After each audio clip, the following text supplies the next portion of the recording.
Allu Sirish real లైఫ్లో hero అయ్యాడు. ప్రస్తుతం అల్లు శిరీష్ ఏబిసిడి అనే చిత్రంలో నటించాడు. అమెరికన్ బార్న్ కన్ఫ్యూజ్డ్ దిశ అనే ట్యాగ్ లైన్తో ఈ చిత్రం తెరకెక్కింది. ఈ సినిమాలోని మెల్లమెల్లగా అంటూ సాగే పాటను నిన్న చిత్ర బృందం విడుదల చేసింది. పాట లాంచింగ్ ఈవెంట్లో భాగంగా చిత్ర దర్శకుడు సంజీవ్ రెడ్డి ఓ ఆసక్తికర విషయాన్ని వెల్లడించారు. మెల్లమెల్లగా సాంగ్ షూట్ చేస్తున్నాం. ఆ సమయంలో కొందరు తాగుపోతులు అటుగా వెళ్తూ హీరోయిన్ను కామెంట్ చేశారు. మేమంతా షూటింగ్లో బిజీగా ఉండి పట్టించుకోలేదు. శిరీష్ మాత్రం షూట్ అవ్వగానే కారులోకి వెళ్లి రుక్సాని కామెంట్ చేసిన వ్యక్తిని తీసుకొచ్చి ఆమెకు క్షమాపణ చెప్పించాడని సంజీవ్ రెడ్డి వెల్లడించారు. గనుక ఈ వీడియో నచ్చినట్లయితే షేర్ చేయండి, లైక్ చేయండి. అలాగే మా ఛానల్ని సబ్స్క్రైబ్ చేసుకోవడం మాత్రం మర్చిపోకండి. మా లేటెస్ట్ అప్డేట్స్ ముందుగా మీరే చూడాలనుకుంటే మీరు సబ్స్క్రైబ్ చేయగానే పక్కనే ఒక బెల్ ఐకాన్ కనిపిస్తుంది.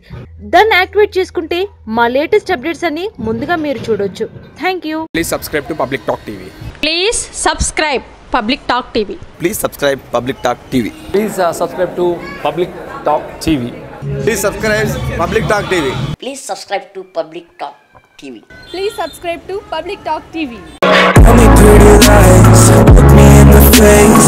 Tell me that you love me, even if it's fake. 'Cause I don't fucking care.